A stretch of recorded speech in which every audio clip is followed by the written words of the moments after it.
Many of my mates did not graduate because they did not know that they could go to the course advisor to ask if they could take more load unit. I had carryover that I almost did not graduate with my mates, but thank God for my school, they had a system that allowed you to take extra load units. But I would love to know, how many carryovers did you actually have? How many courses did you carry over? Maybe like 5. So everything started in 200 level. If a student walks up to you and tells you, sir, I'm battling with 3 carryovers now, what exactly should the students do in the first 30 days to avoid repeating, such mistakes? So the first thing to do within the first 1 week is to audit yourself. Carryover is not exactly about intelligence. I've seen really, really smart people who had carryovers. Can a carryover actually become the best thing that can ever happen to a student? Yes, in a context. I'll tell you a story of a friend of mine. In today's episode, we are joined by engineer Adedamola Oke, and he's going to share with us practical wisdom on how to confront the painful truth a carryover we always reveal to students. And pay attention, because he is also going to teach us what every student must and should do in the first 30 days after failing a course. Pay attention, because you are also going to learn about how to rebuild your confidence when failure makes you question your potential. Today is fully loaded. And now, if you are afraid of carrying over a course or you are battling with one, this episode is for you. Well, tighten your seatbelts. Let's move into the conversation. And once again, this is the Nigerian Student Podcast. Many students have been asking this question in their minds, and we want to actually throw it at you. What painful truth does a carryover reveal about a student that most people refuse to admit?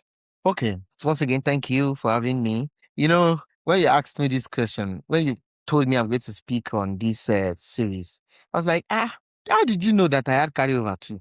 Because I had. Yes, I did. I had my own fair share of carryover, and I will explain because I had to reflect on it so deeply to find out what is really the thing. We have to shift from sympathy to strategy. I have seen people who will cry so hard, roll on the floor, say, God, why? The goal is to move from excuse, maybe your lecturer, the lecture, all is not conducive, your village people, to owning it. Own the situation and decide what to do about it. So carryover is not just an academic setback, to be honest with you. It's a systemic failure of your operating system and model. Now, let's start with the painful truth. Carryover is not exactly about intelligence. I've seen really, really smart people who had carryovers. I'm sure you can relate to too. You know that they do. But carryover is a report of your system. It's a report card. It's revealing your methods of information processing. It's revealing your time management, your stress management, and also revealing how you assimilate information. So, in school now, for instance, you will study. And basically, one of the things we go to school to do is not just to learn about studies, academics. What we do is we learn how to balance life. For instance, you are taking 12 courses. You will buy materials for those 12 courses. You will read those 12 courses. You will wash your clothes. You will cook your meals. Sometimes you fall sick. You have to treat yourself. Sometimes you have to attend a church program or social gathering program. Yet all of this, you have to put it all together to balance it. So when you're competing, there's something they usually say. They say, this person has been found in character and in learning.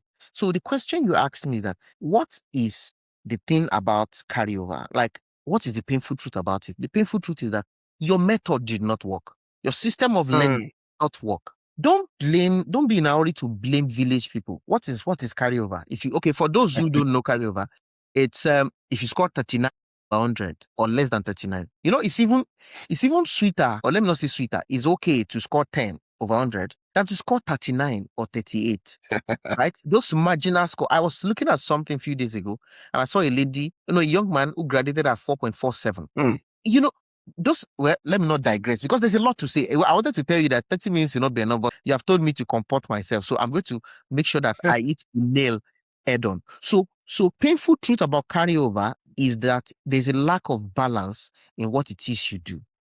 You need to understand how to balance life. Let me give you a personal experience. So I had these courses. To tell you how very painful it was to me, I remember them.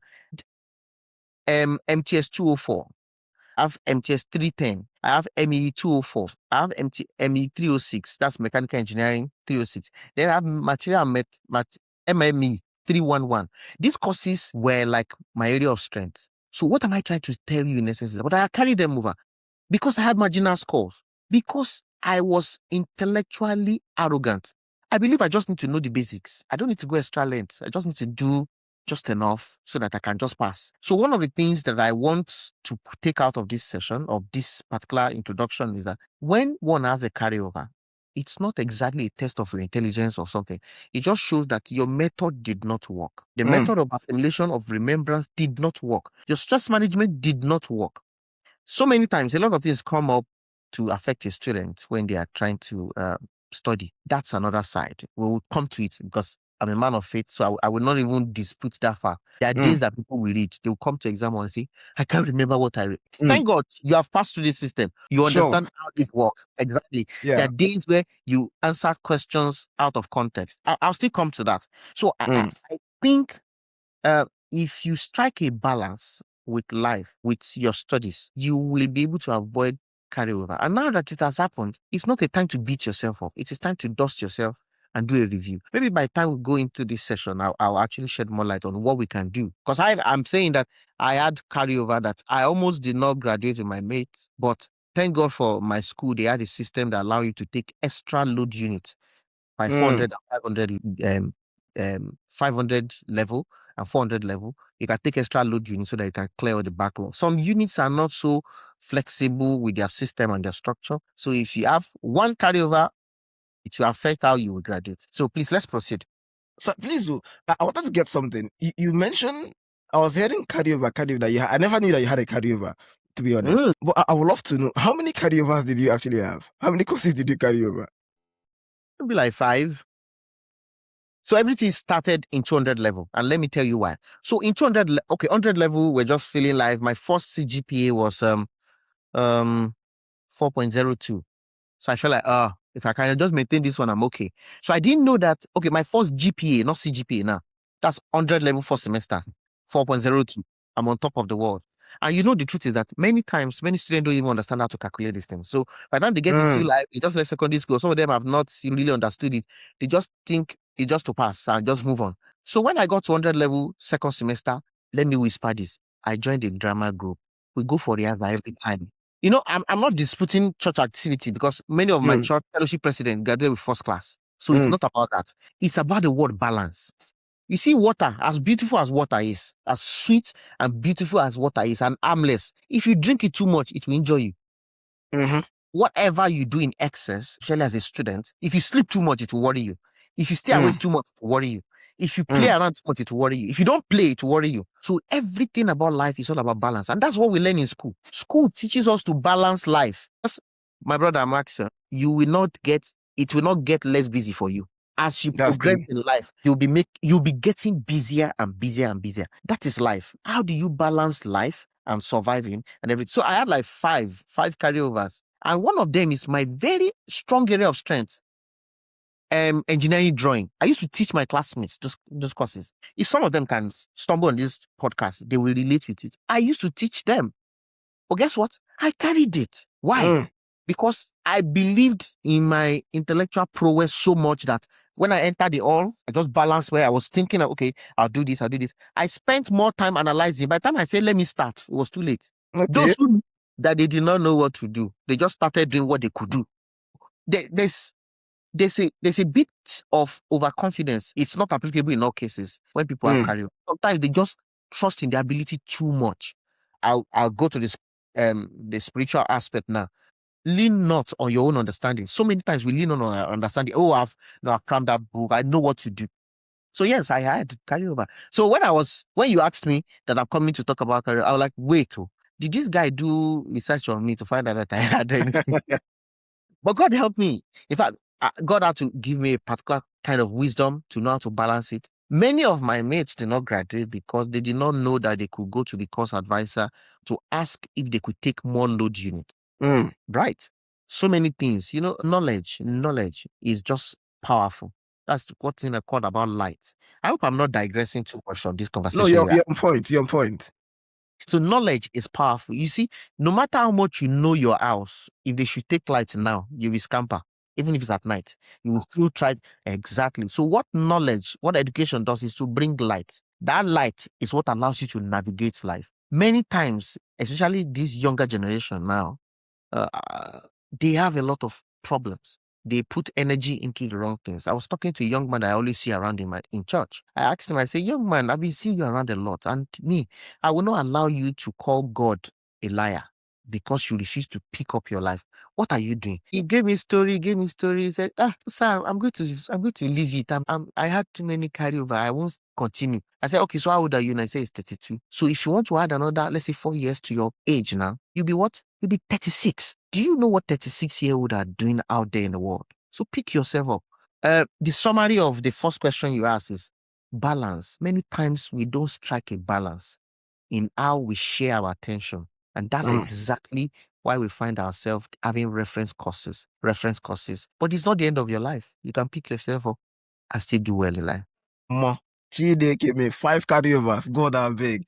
Please, after, surpassing these 5 carryovers, I would love to know now from your own wealth of experience now, Yes. if a student walks up to you and tells you, sir, I'm battling with 3 carryovers now, what exactly should the students do in the first 30 days to avoid repeating, such mistakes? Okay, so the thing about life is that many times we don't think.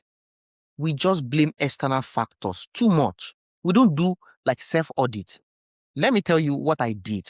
I see when I was reflecting on this, I told myself, I will not come here to spill bobo juice or do this. There's some like this particular one that I carry. Okay, no, I didn't carry any twice, but I almost carried MTS 311 or 310 twice.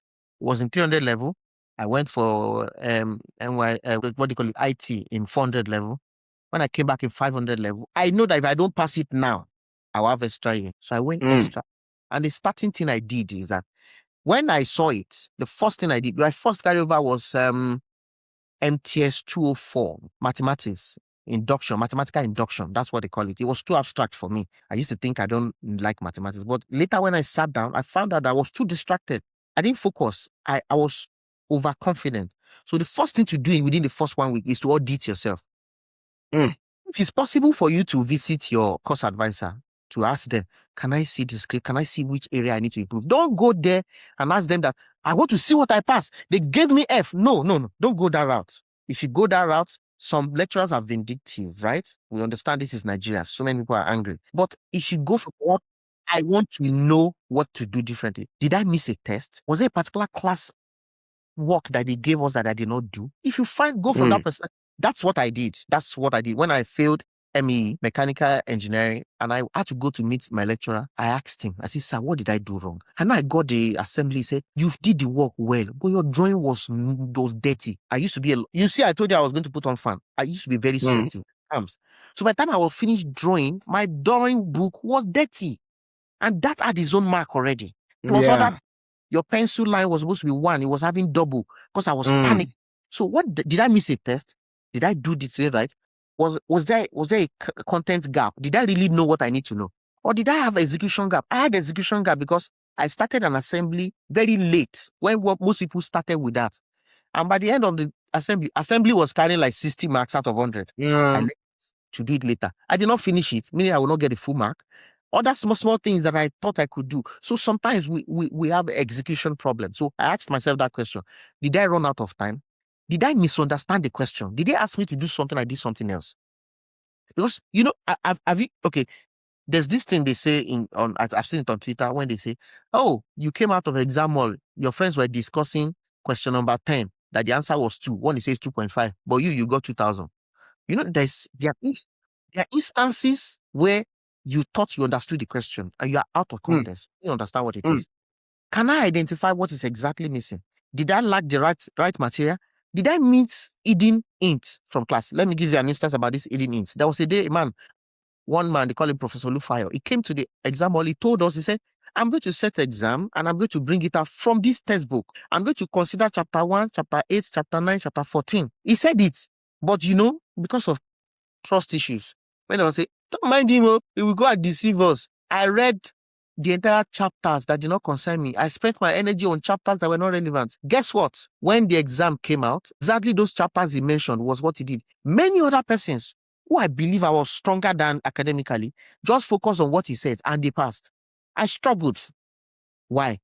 I believed I knew too much. I believed that, no, you cannot tell us that you bring exam from this point and this is, So many times, many students miss it. Let's try saying, focus on this assignment. It's going to be very serious. So you say, I beg you, forget that one. You went to go and study question paper that is not relevant. I'm not saying study question. So when you have identified those gaps, next thing is system overhaul. Your system, you need to change it. If you have been waiting for 2 weeks to exam to start studying, see, it works for some people. Some people will not enter study mode until they are under pressure.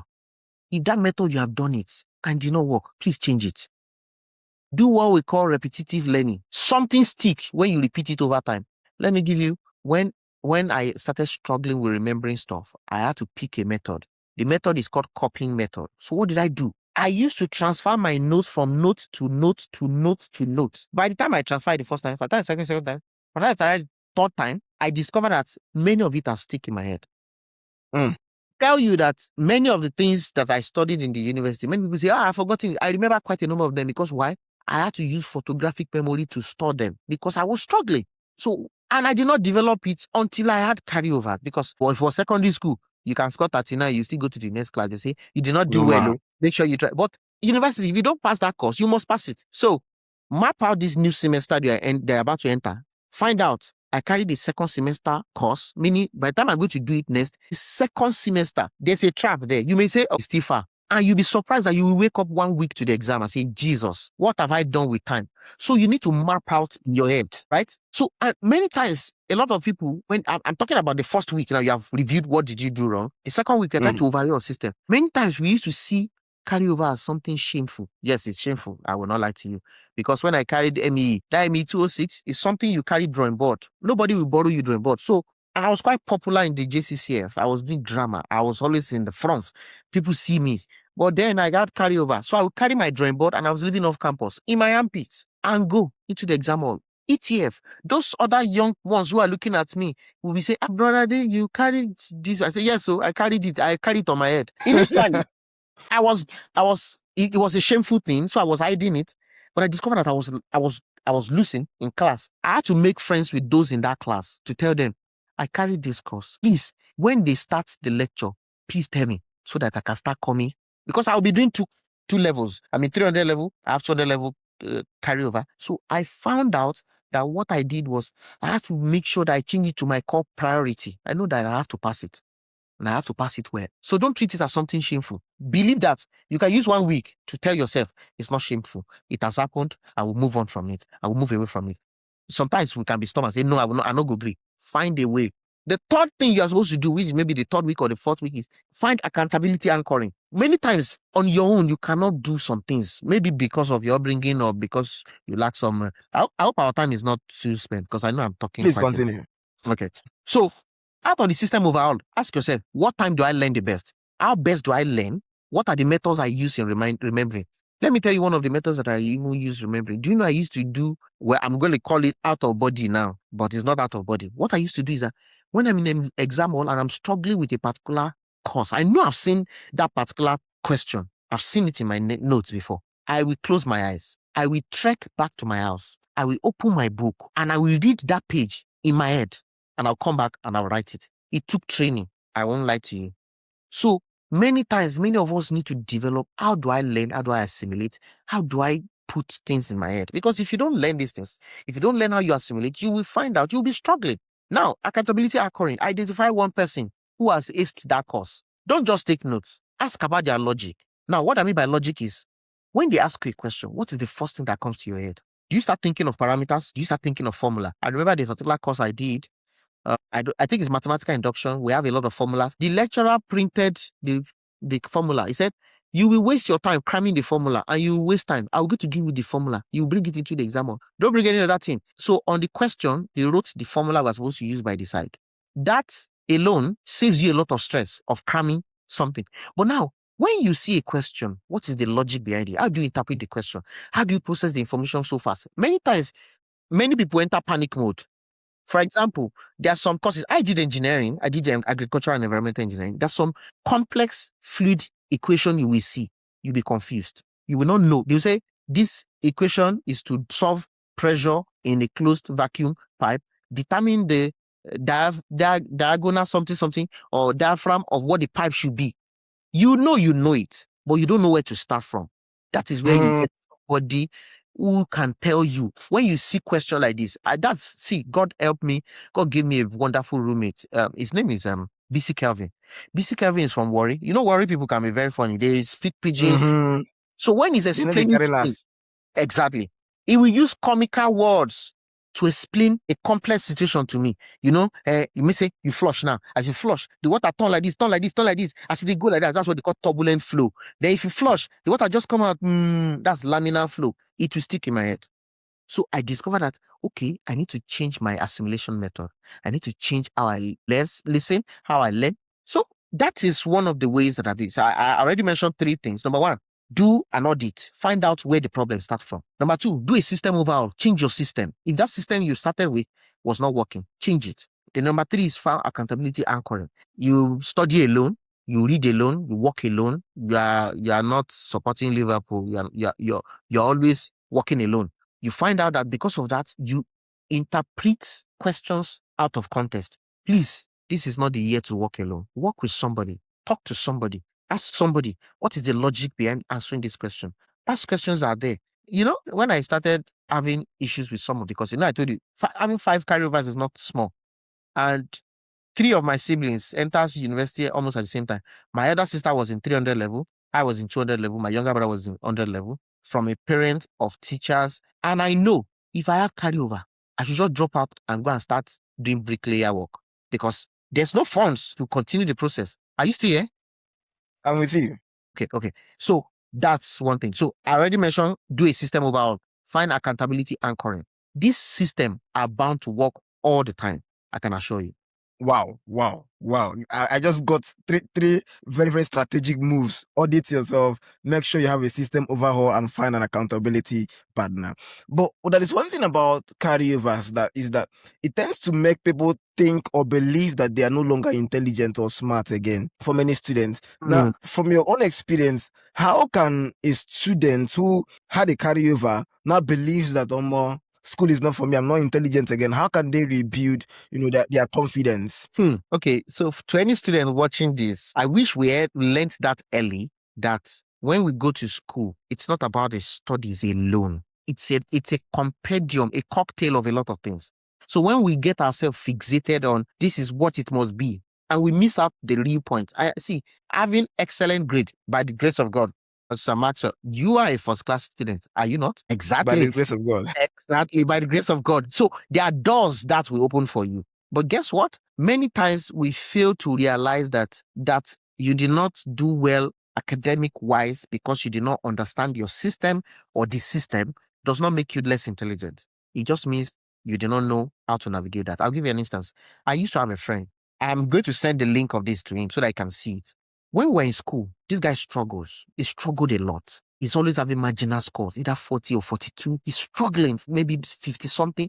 He was struggling through life. But he did not let that stop him. He finished school. When he finished school, he started applying for masters. Can you imagine? Many of us say we've got work. He said he wants to do masters. And God gave him a scholarship in China to do masters. Do you know this guy graduated top of his class? Not only that, he was offered scholarship for PhD. He graduated top of his class. He was offered admission. And now he was offered employment right there in China. Now, I asked him when we were discussing, I said, what changed? What happened? He said, I just figured out that the lecturers and the way they explain, I don't get it. And before I figure out what is happening, the semester is over.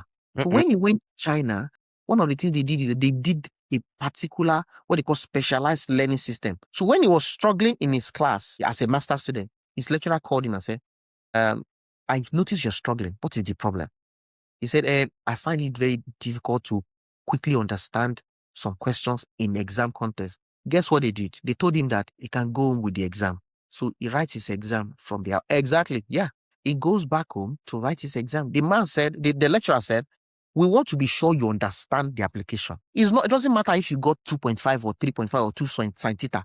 We need to be sure you can apply it and solve it. That changed it for him. We may not all be lucky to find ourselves in a proper educational system where people are giving you specialized attention. Because I can remember in my 100 level, we're like more than 6,000. 200 Mm. level, we're like 300. But we were so much. There's no way they will give you attention individually. So what you will have to do is pick up yourself. So now, how do you pick up and rebuild your ego? How do you pick up your intelligence and say, I've given up? Because it's very possible to have carried over the first time. You did all those things, you still carried it over. It means the Mm. system still did not work. In the world of engineering, I did engineering. When we are testing a particular machine or equipment and it fails, we don't just call it fail, we call it beta test. What it means is that it needs upgrade. That's why we have version 1.0, 1.2, 1.4, 1.6. What it means is that the version you're operating in currently is not effective enough. So what you do is, within the confines of the time you have, look for the bugs, the system. Like I said to you, I did agriculture and environmental engineering. So one of the area I focused on was farm power. So I built farm machines. The machines that I used for my final year project started with 30% efficiency. I asked to go back to see what can I do differently. I did it again, it gave me 55. I have Mm. the document here. I still kept it. I remember because I did it. After a while, I finished that machine at 80% efficiency. It did not give me 100%. When I was being interviewed by the external supervisor or examiner, he said, you have tried. The next person will move it from 80 to 100. So Mm. you're not less intelligent. Your current version just have issues. So you upgrade that version every day. Sam Maxwell, let me tell you, the version of you that is now in May is not the version in January. No. Because why? You kept putting work to upgrade yourself. So if you stay in one place and say, I'm giving up on life, I'm not doing anything again, you will remain in that old version. You will not upgrade. You will not update. So update yourself, upgrade yourself, find yourself, pick yourself up. I wanted to say, when I was preparing for this, I wanted to say this, but I removed it. But now I'm going to say it again. Let me tell you, nobody is coming to rescue you. You will Mm. rescue yourself. Nobody is coming to rescue you. So if you are swallowing, swimming inside carryover right now, pick yourself up. Now, there's something about rebuilding your confidence, which many times requires evidence. But many times the evidence will not come. So what you do is that look for small wins, daily goals you can achieve. Achieving these small wins will provide, like, when you win, when you do well, when you see that score and you see 92 over 100, there's a rush of dopamine into your brain. Find a Sure. way to trick your brain to be releasing that dopamine. Don't wait till you have crammed or mastered 55 things and then your brain is hot, you are putting water, you're bringing out steam. No, do small win. Achieve these daily goals. Provide yourself with the dopamine that will override that thing that's telling you you're a failure. You are not a failure. You are not really a failure until you choose to fail and stay there. Many persons today, many people will celebrate. If you look at them, many of them didn't do exceptionally well academically by reasons known to them, but they did not stay there. They picked up themselves. They kept moving. They kept moving. They kept moving. So the next thing is aim to become a better version of yourself. Like I was telling you now, the person that entered this year in January 1, 2026, and the person that is talking to me right now, 12th of May, 2026, is not the same thing. Yeah, sure. There's a scripture I'm going to paraphrase. It said, do not conform to this world, but be ye transformed. Every day when you wake up, when you sleep and you wake up, if you don't get transformed, you are conforming. So the more you dwell on that address of, I'm a failure, nothing good can come out of me, you keep sinking. I started a project few years ago. I found out that some people around me, young people, have given up on school. I have personally seen through that. I encourage some persons to go back to school. I'll tell them, is it money? We'll find a way to raise it. I will not give you the money. I may not give you the money. I'll find you a job. You will give me a saving timeline. This is the money we are trying to raise. So when I see you, I know you are trying to raise 300,000 to cover backlog of school fees that you need to pay. And then I see you eating four shawarma. I will conquer it. So what I'm saying in essence is that you need to talk to you that you are not a failure. Nobody is coming to rescue you. If you say you are a failure, you become it. If you say you're a success and you will get past this, then that's what you are. I have seen people who have dusted themselves, brushed themselves up from that point where they are low. They said, okay, this is what I'm going to do differently. Now, this is not part of what you have asked me, but I don't know, maybe you can include it in one of your series they're going to do. Please, I need us, Nigerian students, to embrace skills, build skills. For the love of God, build skills. When I finished secondary school, my father insisted I must learn mechanic. He insisted. I learned how to repair generator. I learned mechanic. I wish I had better things around me. Maybe I would have picked a tech skill because I know that I can do that. I mean, it's not everybody that will do tech skills, but by all means, learn a skill, learn graphics design. You see, what you're doing right now, coordinating this podcast, it's not a simple task. Some people will say, forget that one. What is it not to stand in front of the camera? Try it. You discover you can't do it. So as a young person, let us learn how to build skills. Let us learn how to transition from just a student to a specialist in subject matter. Know something so well. Find yourself in that place and make sure that you get yourself out of that failure trap. The Lord help us in Jesus' name. I think I'm Amen. preaching at some point. You really can't take the man out of the man. It's Yeah. in here already. Thank you so much. This has been a wonderful section, a very practical section wrapped around stories. Just like they always say, to get the secrets of men, it's laid down in the stories they tell you. Absolutely. Now, there is one bonus question that I have just reserved for you. And well, it's aligned with your experience and your journey.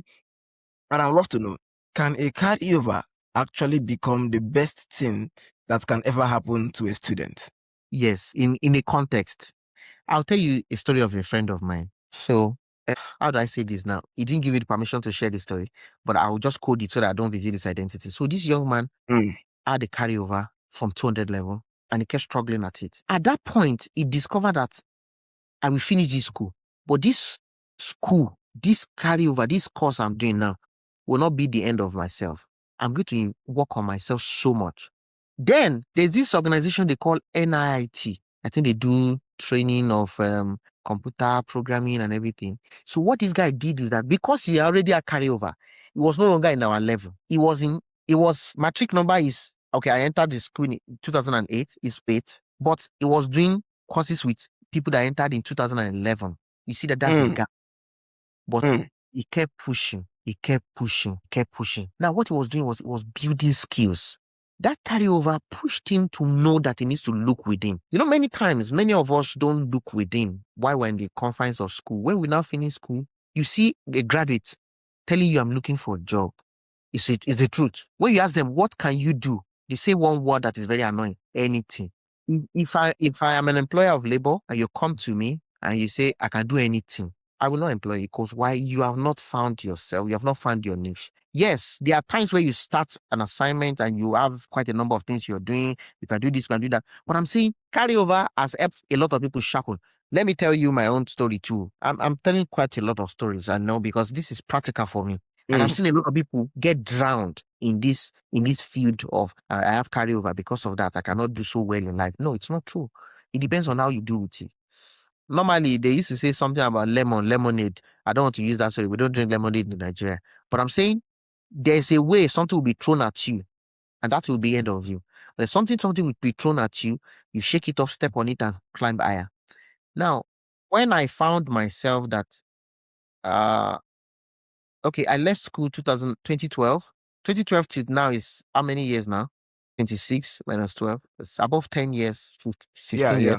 That's right. Can I tell you something that is can shock you? I've not submitted my certificates anywhere till I'm talking to you. My goodness. I'm not kidding. I have a normal degree. I have BSc. I have MBA. I have MSc. I'm currently doing my PhD, but I've not submitted my certificate anywhere because I found out that many times it's about what you can prove, what you can do, what you can make happen. The CV, the certificate can open the door for you, allow you to be interviewed.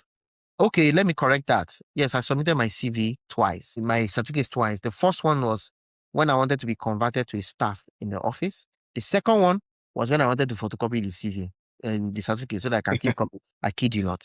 What I'm saying in essence is that I found myself in that address that if this education, if this school I'm doing did not work for me, what else can I do?